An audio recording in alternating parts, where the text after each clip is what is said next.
infectious. Good afternoon, everyone, or good evening if it applies. Welcome to Open Classroom. I'm Janet Gillow, the Director of Professional Development for the Brown School, Washington University in St. Louis. So happy to have you with us for a very special Open Classroom program. Throughout this webinar, our audience is muted. We cannot see or hear you, but we want you to be a part of this conversation. The speaker is receptive to your questions and comments as we go. So please do use that chat feature, and my colleague Laura Peer, the training manager for ICAD, will represent you in the conversation. Open Classroom has always been about connecting community to learn. It's our virtual equivalent of welcoming you into the Brown School. And this program is a wonderful example of that and the collaboration that this digital platform makes possible. Our program today is sponsored by the International Center for Child Health and Development, Smart Africa, the Africa Initiative at Washington University, and the Africa Speaks program. So before getting started, I just want to give you a taste of some of the things that are coming up in the days and weeks ahead. For the next 2 Thursdays at 12:30 Central, we're continuing our Adaptive Coping and Stress Management for Health and Public Health Workers series with Dr. Megan Keys, learning progressive relaxation techniques, breathing retraining. It's really helpful in stressful times, and hope you'll join us for that. And then 1 week from today, December 15th at 12:30, Brown School alumna Cheryl Wayland is speaking to us about the pandemic and social isolation, sharing considerations to support LGBT older adults. So registration for those programs is still open on the Open Classroom website, and we would love it if you would join us. Now it is my great pleasure to introduce Mary McKay, the Nydorf Family and Centene Corporation Dean of the Brown School, to kick off today's program. Well, thank you so much, Janet. Thank you for all that you do on behalf of the Brown School and Washington University, and for really shepherding this open classroom platform for us. So it is my job to welcome you to this lecture on behalf of myself and Dr. Fred, who is the director of ICHAD that you referred. You know, our lead in Smart Africa and so much of the work around the African Initiative here at Washington University. He's on the steering committee of that effort.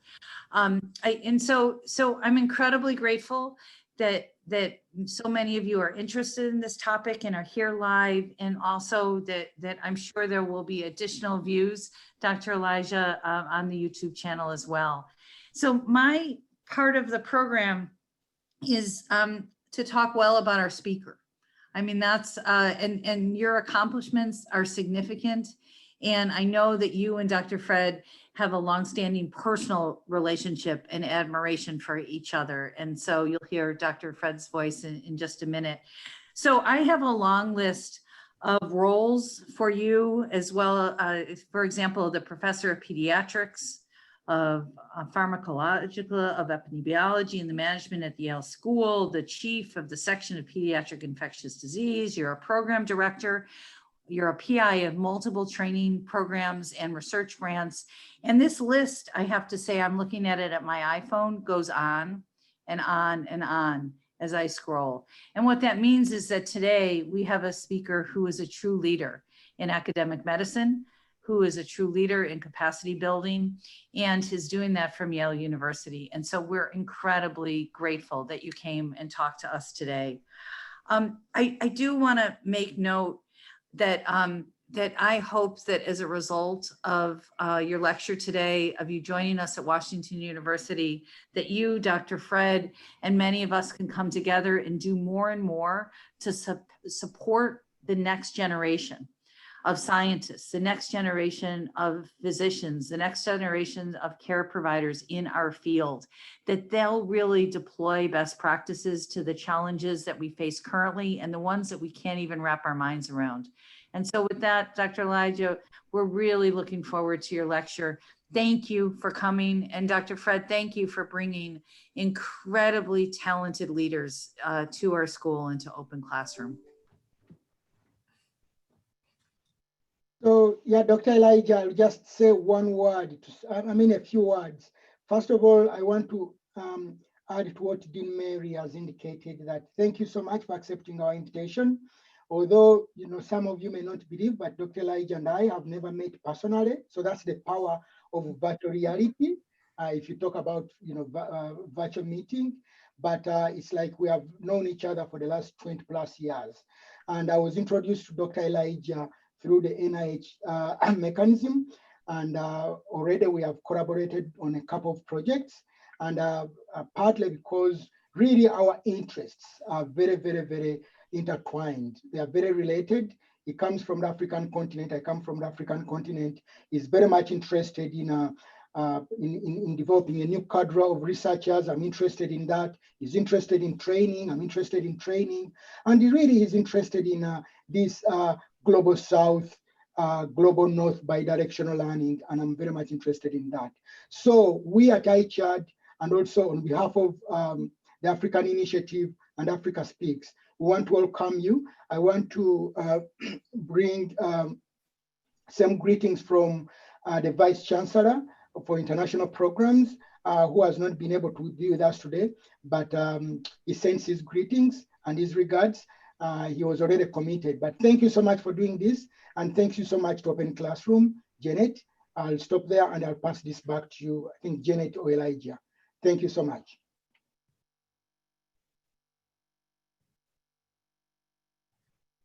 So Janet, it's my turn to go.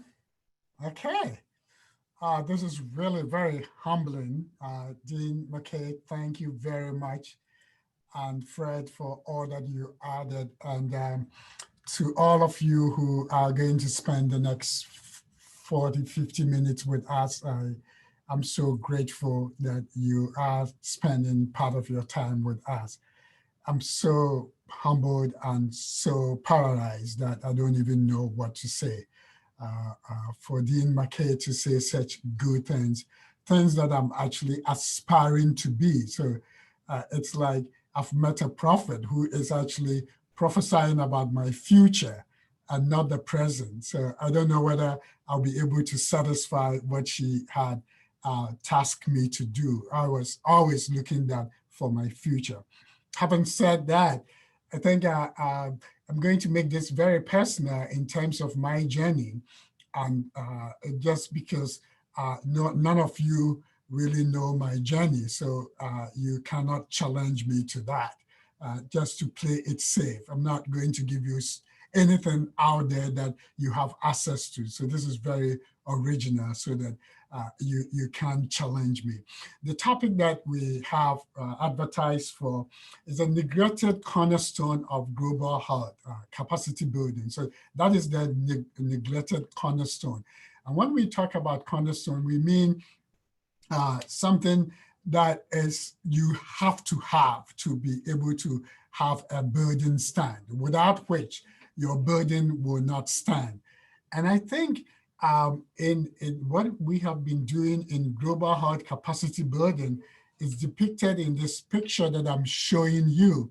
And those of you who can read Chinese might have already read the caption, but this is a hand and a foot. And I think the problem with capacity building of today is that we are not doing it hand in hand. We are doing it hand in foot. And what I mean by that is that capacity building has had a flow from global north to global south. And when it comes to the relationship between global north and south, it has not been hand in hand. It's been forever hand in foot. So we have to find a way to make this work. And the reason why I put up this picture, this was, I think, about 2012. So there was this accident in China, one of the big cities in China, and the surgeons there, this individual lost the shoulders. And so the hand was just laying on the street. So they decided that, you know what, the hand was still viable, so why don't we just connect the hand to the foot so that when they reconstruct the shoulder, they can bring back the right hand. And I find that so amazing and telling in two ways. That one, we still continue to interact, that is global north and south, on this resuscitation mode. We keep doing things as if, oh, we're waiting for a day that will make it better, a day that will put it back to the shoulder. And in my lifetime, that day never comes. And I may be retiring without seeing that day. And that's why I'm passionate about this, that we probably have to leave the resuscitation mode and come to a point where we are doing it hand in hand, that there is that mutual respect.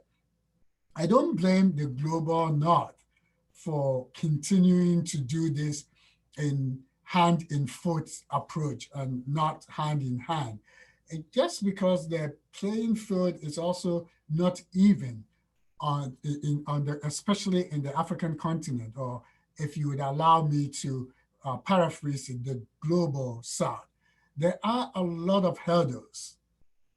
So if you want to build capacity in the global south, and even if you have the best intentions to do it hand in hand, you are faced with these hurdles, and therefore you revert to the hand in foot or the resuscitation mode. You try to just do something just to get by. And these 4 things that I have identified, there may be plenty of them, but for the purposes of today's talk, I wanted to share with you global share of knowledge, the fact that there is just imbalance in where knowledge is coming from when you talk about global north and south.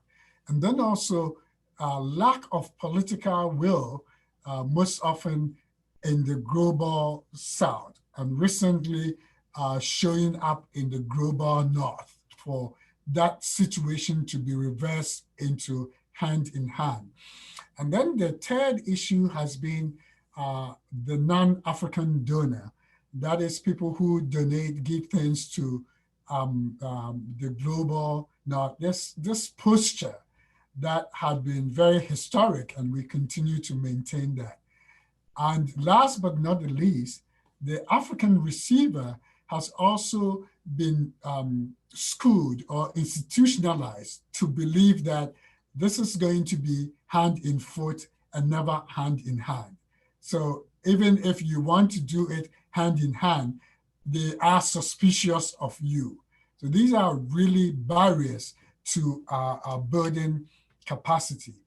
In terms of global share of knowledge, and these are even old statistics, and I decided to keep that and not renew it, use the 2018 numbers, because they have not changed. And this is between 2004 and 2008, the biomedical research output over this 4-year period was huge, but Africa contributed only 1%, only 1%. And interestingly, some of the research were done in Africa. So it was reported on by people in the global north and not Africans, and this is not good. And then when it comes to research and development expenditure, there had been several meetings and resolutions, declarations, the Abuja Declaration and all that, to allow or ask African governments to spend more than at least close to 5% of their GDP on research and development. And they continue to do less than that. So it becomes very difficult for you to build capacity on such a field, because whatever capacity you build, the people are not going to make use of it because there are no resources. And then the other huge factor is the fact that most of the universities in Africa are teaching universities. They are not research universities. And so you do not really get the quality of research that you determine. And you look at the ranking of African universities, only few really within the top 500. And these are all located in the most developed part of Africa, South Africa. So it's difficult. And so we're not blaming the global north alone. We are saying that the hand in foot metaphor that I have developed for you is being contributed to by both sides. And it's because of these hurdles, it's actually, if you want to do capacity building, it's a lot of work. And it looks like over the years, nobody really wants to do that.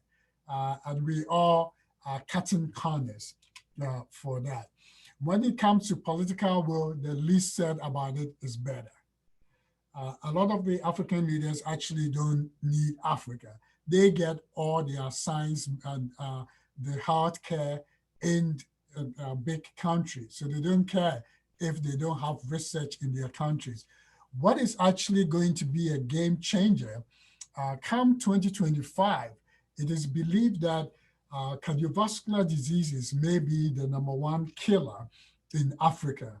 And unfortunately, the rich people are being discriminated upon when it comes to burden of cardiovascular diseases on the African continent.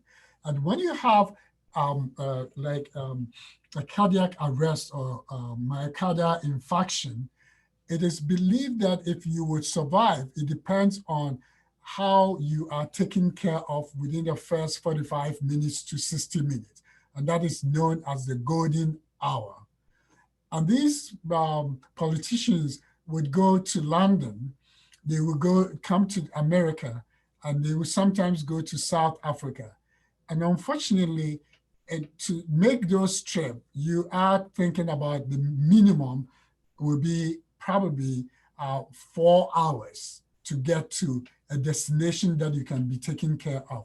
So that may change that, because they would have to now concentrate in providing resources in their own home countries so that they can survive this.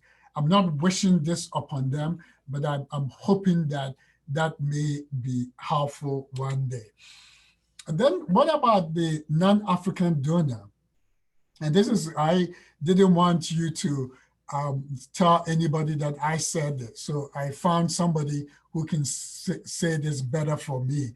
And it's a Malian historian, Amadou Hapata, who said that the hand that gives is always on top. So there is this global North and South imbalance that we have come to appreciate, that if you are giving aid, if you are giving knowledge to global South, you should be on top. So there's this hierarchical sort of posture. And that this is a lot of African countries are often just receiving, at the receiving end of international money, donor money, models, theories, and logic for framing the solutions. And these solutions are not made on the continent. And so sometimes they don't really fly. And when it comes, also, when you are looking at that posture that the hand that feeds you is always on the top, when the implementation fails, the people on the continent or global South is blamed for the failure. And very recently, the PEPFAR had really taught us all, those of us interested in global health, that making commodities available and makeshift infrastructures do not translate into improving healthcare in global South. You really have to engage them in this. And the African receiver is also, again, is a post-stream.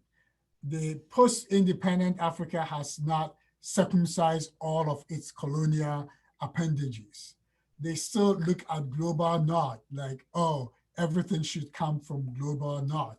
And therefore they are not that innovative. They are stifled when it comes to innovation, because everything will be provided.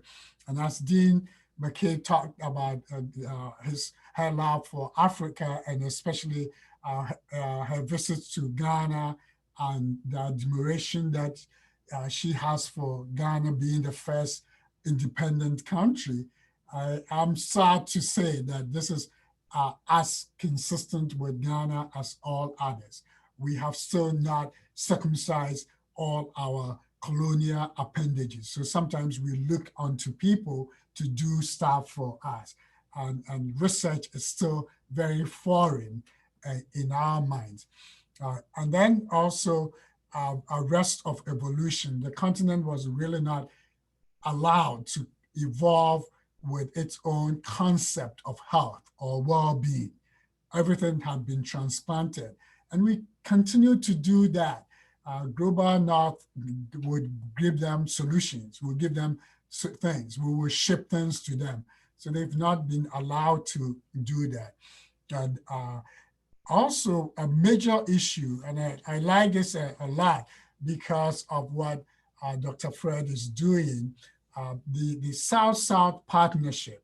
He's been working in Uganda and Ghana and trying to put them together. There is some inherent distaste on the continent for South-South partnership. But they would rather continue on the North-South rather than developing.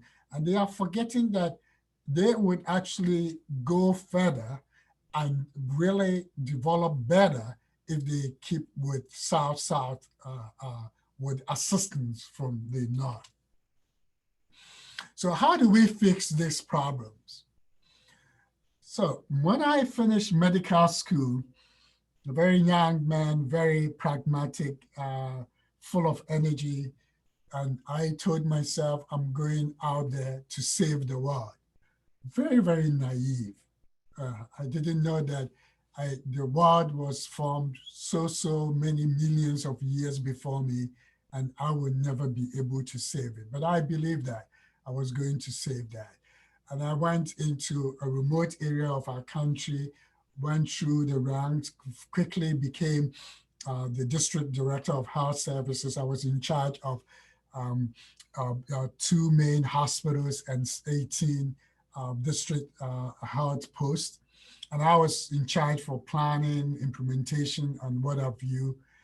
And one thing that stuck to me was that it's, again, this posture of global North and South. The programs that we had were all compartmentalized. We get money for TB program. We get separate buckets for malaria eradication. We have separate for measles. Everything is compartmentalized. And I was not allowed to sort of think about what are the third needs of my district, and you reapportion that. And one period, there was an outbreak of measles, and I didn't have enough money in my coffers for immunization, but I had for other things. And I was told that I couldn't use that. And that really was the straw that broke my back. I honestly wept that night that why can't I do this? And then 2 or 4 weeks after, I went to a conference and they had invited a consultant from Manchester in the UK to tell us in the conference how to cite health posts. And they had this Manchester they've come out with some sort of template that there should be a health post every 12 kilometers. And that this guy kept telling us that this is how we should do in Ghana, that every 12 kilometers. And that really saddened me. This is a person who really didn't take into consideration the society and the texture of the people. There are even some towns that are neighboring towns that politically or tribally, they don't really talk to each other. So you put a health center in between these two, who would assess that? And so his was not taking into consideration the socio-economic determinants and religious and traditional determinants of all this. And that really got into my skin. And I realized that he is also not at fault. it's because we didn't have capacity. I mean, we were all listening. And on that day, I decided, you know what? I have to educate myself to be part of this solution.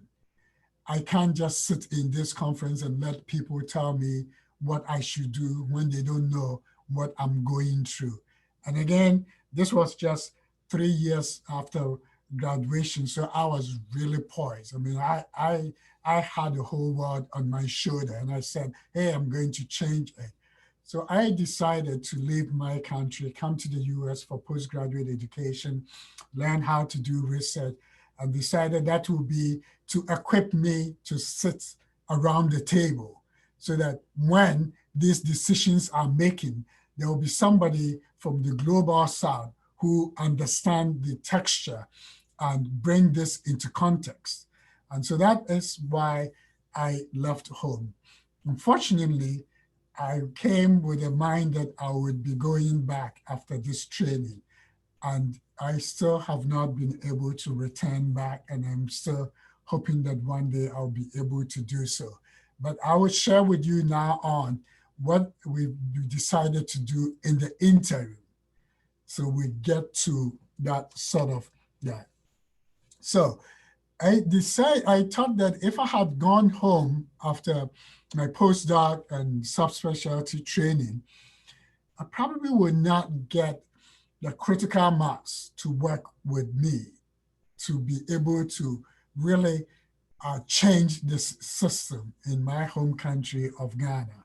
So in 2009, with my colleagues here, we decided to formulate this program, Yale Partnerships for Global Health.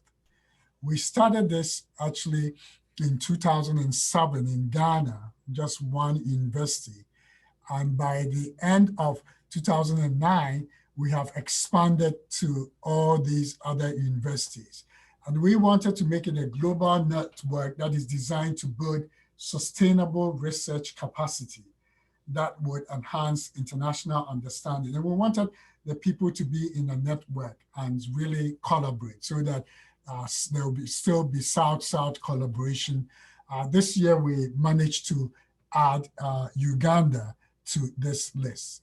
So we are expanded, but this is in my mind what I could do. And I remember one of my professors in medical school in Ghana, when we started this, and we started this program, bringing Ghanaians who are interested in research or doctors who want to do research to this, he said that there's no need to come back home. Just continue being there and serve as a bridge. I took that as a compliment and still went on living here. But I think one day I would have to pack my things and go. Anyway, so this is what we came up with. And I did a lot of legwork.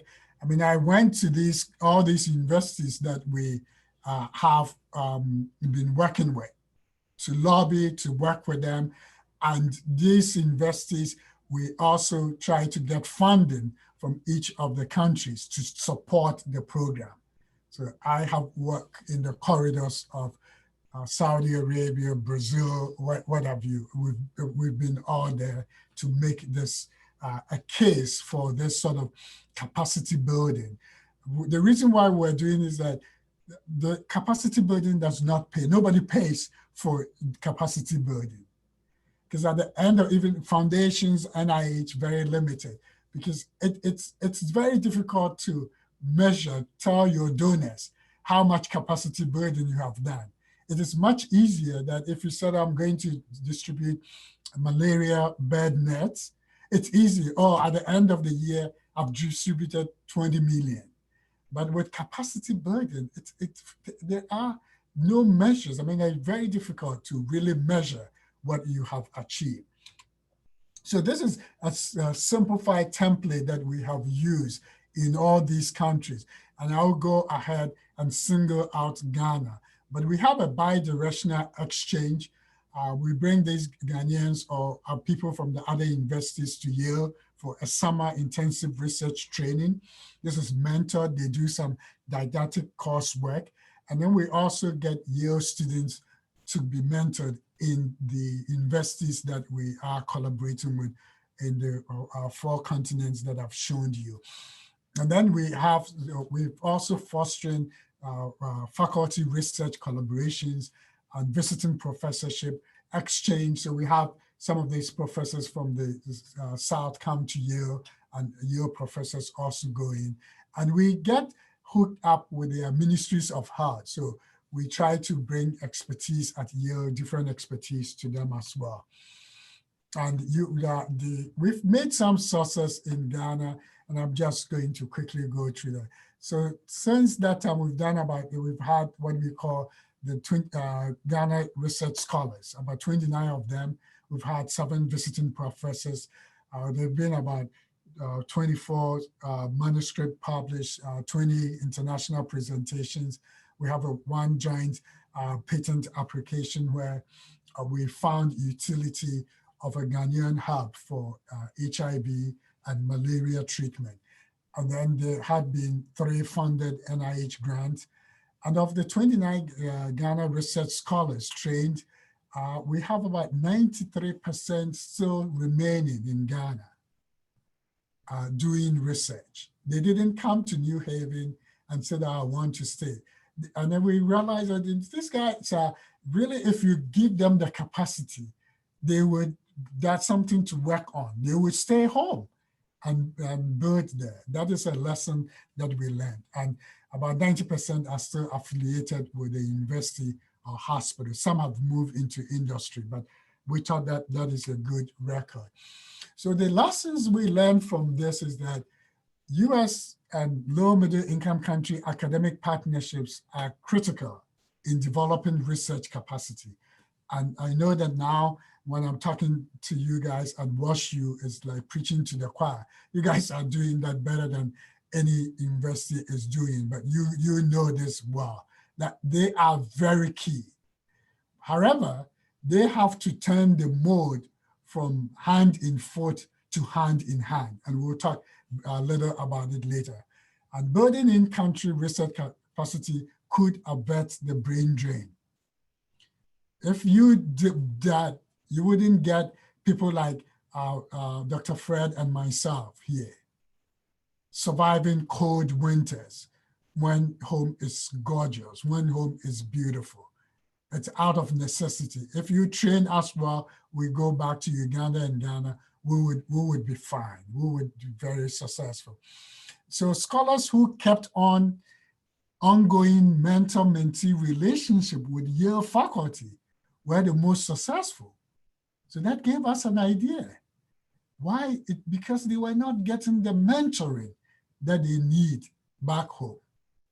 So if we are building capacity, then we've now identified another area that we have to build capacity in mentoring, making sure, because I told you that most of the universities are teaching universities. So the faculty are not doing research.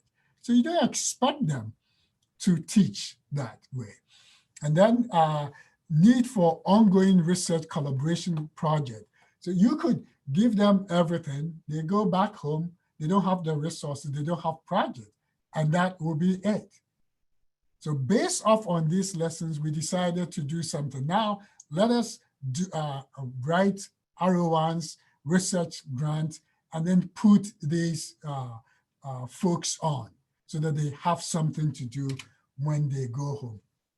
And through this experience, we actually have come up with what we call 7 cardinal principles for success in global health and academic partnership.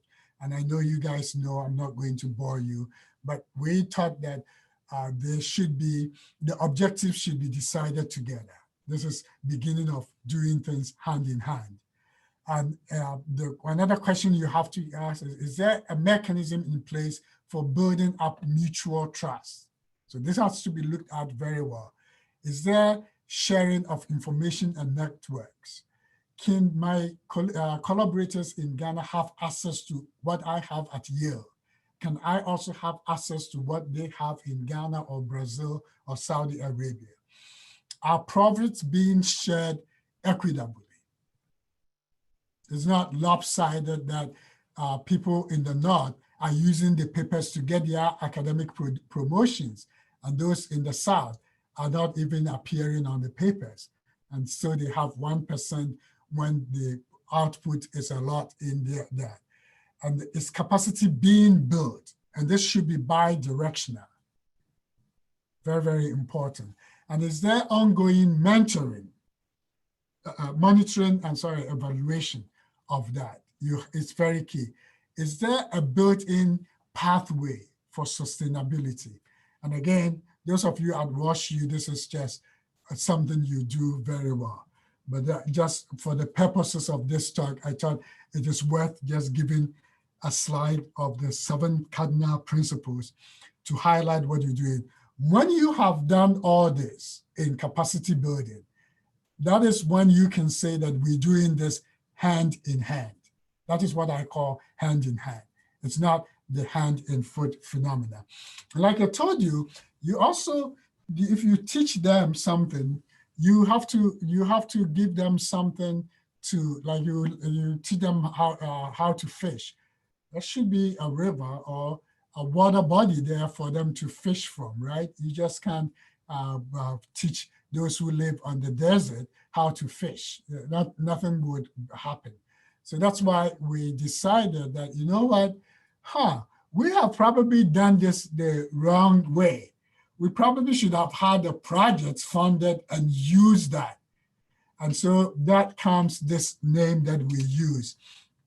And so now I will share with you our experience and how we came by this name, how it started, and share with you a little bit about some of the research. But so Sankofa is derived from the word, so these are Akan words: san, return, ko, go, fa, take. So return, go, and take. And this is an Akan tribe that say that it's literally, when you translate, go back and retrieve. So we realize that we've made a lot of mistakes. We've trained some people and they didn't have the raw materials because the universities, again, like we said, are teaching. So we should provide some research infrastructure for them to. So we thought about this, let's do this.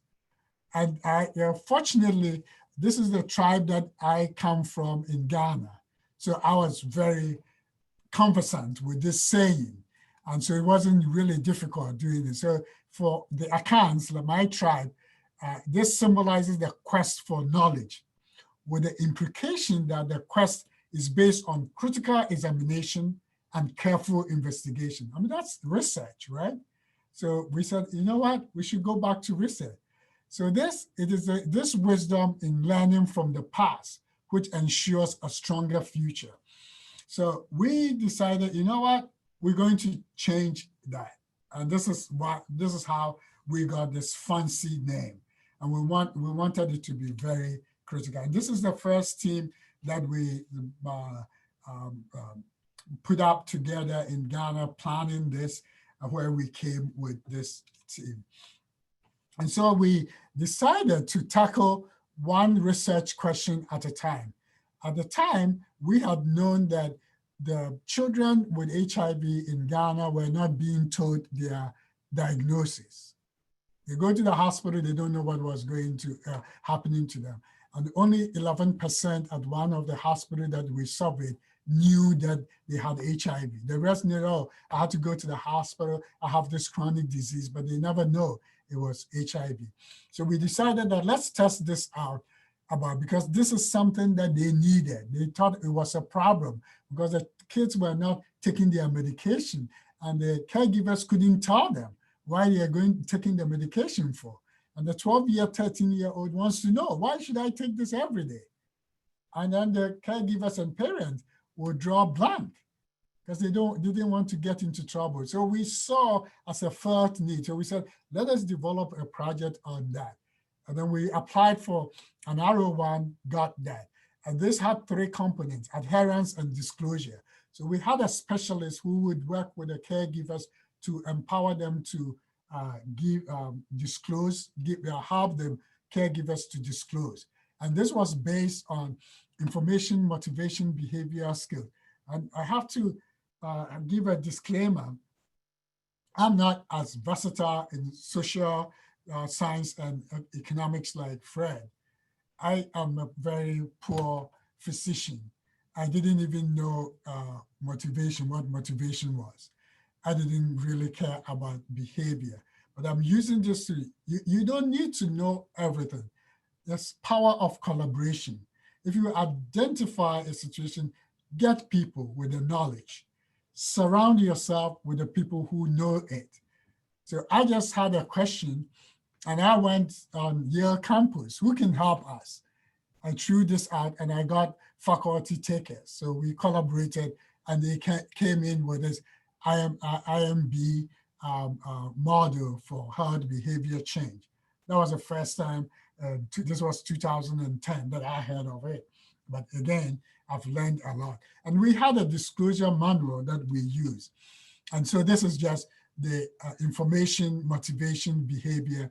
So we thought that if you gave the caregivers the right information, you over time will be able to motivate them and change their skills. They are working with these specialists.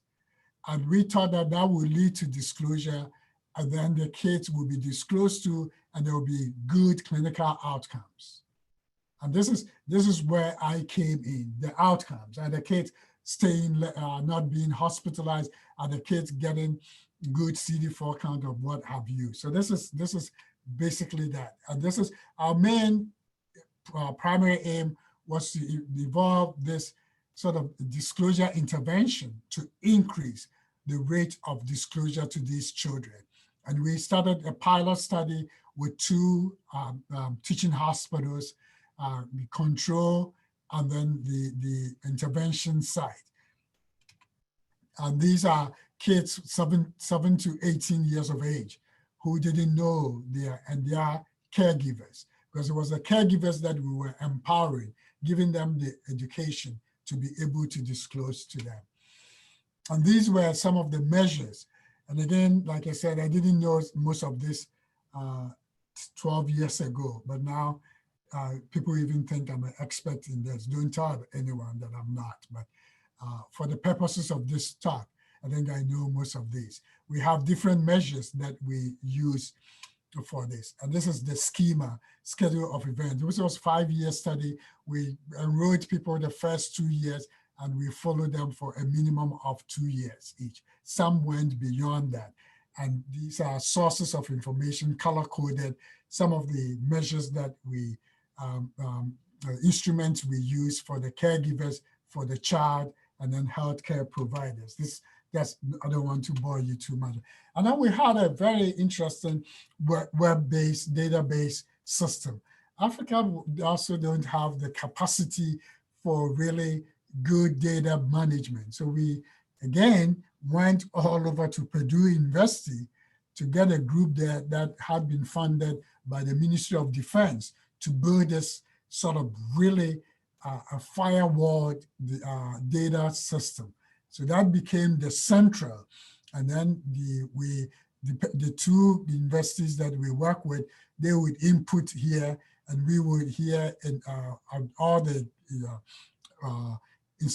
collaborating institutions can interrogate the data, can view, audit, and then create reports from that. And this was so that at the clinics, when we meet patient, this was information or data was entered in real time. We didn't allow them to sit down somewhere and say, oh, we forgot to enter. We will do it tomorrow. No, that was not allowed. And at the end of the study, we actually assessed about 606 caregiver child dyad, and 446 were enrolled.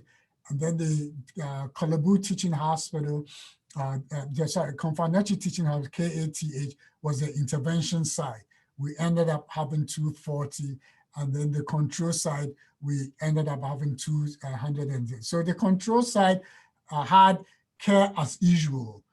And then the intervention side had this interventionist that is helping the caregivers with information, giving them motivational interviews, helping them to change behavior, and and helping them to disclose to the kids. And this is the demographic and disease characteristics of the children. This was between 2013 and 2016. So this is the treatment or intervention side. This is the control. They were fairly matched, except that age, the treatment side tended to be a bit older in terms of the mean age of the children. And then also when you categorize them into less than 11 or greater than 11, it was also a difference, and I'll come back to that. And then duration on antiretroviral therapy also turned out that those at the intervention side were on treatment lesser period than those at the, and this is the characteristics of the caregiver, which if you look at the main sort of traditional factors were very, very similar between intervention and the control side. And the education, however, was a bit skewed, that we had more people in the control side of higher education than that of the intervention side. I'm just going to quickly go through with you the primary outcome that we decided, and this has been published this year, that clinical-based pediatric disclosure intervention trial improves pediatric HIV status disclosure in Ghana. So basically what I'm showing you is probability of disclosure, and then this first panel is time over time, and then in blue is the intervention side, the confirmatory teaching hospital. Look at over time, we had more people, this is 12 months, we had a higher rate of intervention at the, disclosure at the intervention side. And if you look at it, when you stratify less than 11 versus less than 12-year-old, we still had significant disclosure at the intervention side. The reason why we categorize this into less than 11, out there in the disclosure literature, there is a consensus that you should only disclose to teenagers or just before they get into the teen age. So that's why we use this. And we realized that if you apply the intervention, it didn't really matter the age at all. And again, probability of disclosure at 12 months, and then time to disclosure by age. This is the division, less than 11 and greater than 12. I mean, this was still the intervention work, as I already mentioned to you. And then we look at predictors of disclosure at 12 months. And the first thing is the treatment group, that if you give the intervention, you would have more people disclosed to. And then age, actually, kids less than 11 were disclosed to more. And there were other factors like the caregivers HIV disclosure. Was it yes versus no? It turns out that when you empower caregivers who have HIV, they tend to tell them more. They become comfortable and they're able to relate with the children. And then the factors that distinguish between the disclosed and non-disclosed are the intervention side. I mean, we were given intervention, so you would have thought that, oh, why should we have differences? And so we look at it in terms of those who were disclosed to and not disclosed to at the intervention. And what came of significance is the age. That in the disclosure side, it looks like kids who were less than 11 years of age were more likely to be disclosed to. And then those who were not disclosed, is that inherent or the traditional myth that, oh, let us wait, these kids are immature, they will not understand. But if you do it well, it would work. And then caregiver HIV status. And if it's yes, it also has a weight that the kids taking care of HIV caregivers were more likely to be disclosed to. So we thought these were really very important findings. And These are just factors, some of it which I've already shared with you. And then we look at disclosure at, we have talked about 12 months. What about 36 months? And it's actually, with time, it was huge divergence. The intervention site in blue got more, so they became more confident. So this was something really that really worked, and we love that. This is just also telling you, if you stratify less than 11 and less than greater than 12, it was still phenomenal that you had impact. It didn't really depend on the age. So we thought that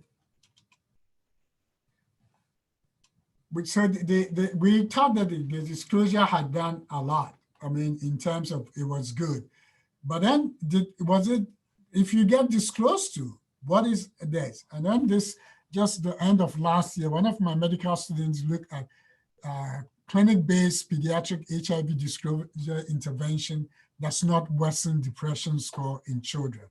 And for the lack of time, what he said, a lot of people are always afraid that if the children are disclosed to, they will not, they will be depressed. And we didn't find that. And for the interest of time, these are the details, but disclosure did not increase depression. It's very important. So caregivers cannot say that, oh, the child will be depressed or they will have mental breakdown or issues. So we are not going to do that. So in summary, we said that structured, culturally relevant and personalized disclosure intervention significantly increased pediatric disclosure rate in Ghana. And the pediatric HIV disclosure intervention does not worsen depression score. Age of child was predictive of HIV disclosure at 1. Kids less than 11 years were more likely to be disclosed to. And this has implication for age. So we shouldn't wait till they are teen age. Thus, appropriate intervention can annul caregivers' preference for disclosure at older age. And this apparently was the first intervention trial in that. And then we came with another interesting thing. We've put this project there. You know what we said? That, oh, just capacity will not. You have to put project. And then we learned that, oh no, you can lead a horse to the water, but you can't make them drink. There were some of the individuals that we wanted them to take advantage of these research projects, but they did not. And we got frustrated. And then we remembered that, oh yes, this is known as the saying. So how do you do that quickly? We then decided, you know what, let us actually learn from Dr. Fred and start a D43, a training, really training them, giving them capacity. And so this year, we successfully competed for this. And now we have a cohort that we are training in HIV morbidity research training. So that, and this has ingrained pilot grants that they can use so that they will not have excuse. And so, and then this also has twin mentoring. They will have a mentor from Yale and a mentor in Ghana who would be with them. So this is the evolution of how we have seen research building capacity. And I have to acknowledge the Sankofa team and the caregivers who I shared and our funding agency. And I'm sorry I didn't leave you too much time for questions, but I got excited by the good things that were said about me. And I wanted to prove Dean McKay right, that I probably know a little bit of something. So thank you for your attention. We do have a question, if I may ask it on behalf of William. Thank you so much for that presentation and taking us through your journey, and yeah, round of applause. Thank you, but I do want to get a couple questions in our last 5 minutes, if possible. So William says, thank you for your presentation, Professor Elijah. From your experience, how can we build conversations with scholars in the global north about sharing the benefits of research capacity building, for example, with publications? Also, I'll ask both parts. The hurdle of research productivity has remained for scholars in the global south. What are your thoughts about how this can be changed? So William, thank you for that question. It's a very, very important question. And William, I don't have all the answers to that. This is something that we're learning. I told you that we first thought that if we train them, they will produce, and it didn't happen. And we thought that if we bring them projects to their doorstep, it would happen. We brought the horse to that, it didn't happen. And then now what we are doing is that really having a dedicated training that we're going to know what do they want, what do they lack. So to really sort of rectify that sort of upside publication, they have to know how to write. They have to be taught through scientific writing. And that is what training grants like D43 can do. So you have to equip them. And then you also have to appreciate your other part, the global north. You have to be a dedicated person and you have to be very genuine in what you want to build. Honestly, it may take time, but if you build capacity in global south, you would benefit from that a lot.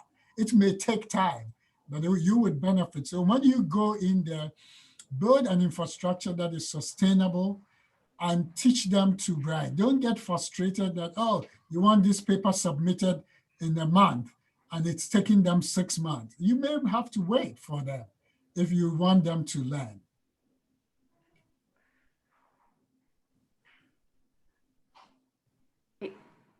We have one more question. I know, Dean Mary, I see you unmuted. Can I get in Professor Lesorgel's last question there, maybe Yes, for the please. last? Yes, please, because it's a good one So, around the intersection of universities and government. Yeah. Great. So Professor Carolyn Lesorgel asks, has your group looked into the possibility of Ghanaian government supporting research at universities in the country? Yes. And sorry, I had to walk across it.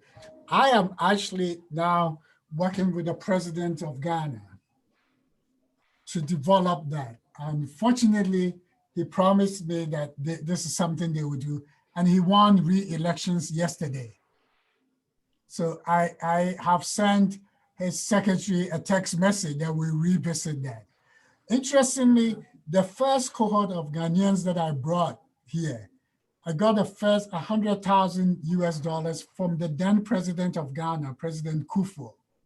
So I was telling the new president that you can do better. Institutionalize it, support research. So we have shared with them our experience where we brought the horse to the water, but we couldn't let them drink because of facilities in their institution. So I think that is, and we have become more, we've learned to be advocates. We make a lot of noise now. I think I do more noise making than research now in Ghana to get them to support this. So with that, Dr. Elijah, I just want to really say a genuine thank you for you coming, you sharing your findings, your wisdom, and also all that noise that you're making. Really, it's incumbent on us in these senior positions to really try to be sure that we're building the infrastructure and the resources so that people can be successful. And so with that, we're, on behalf of our whole community, thank you for being with us today. And I hope that I get the opportunity to not only see you at Yale, but on the continent as well. So we're very grateful. Thank you all. And Thank you. My pleasure.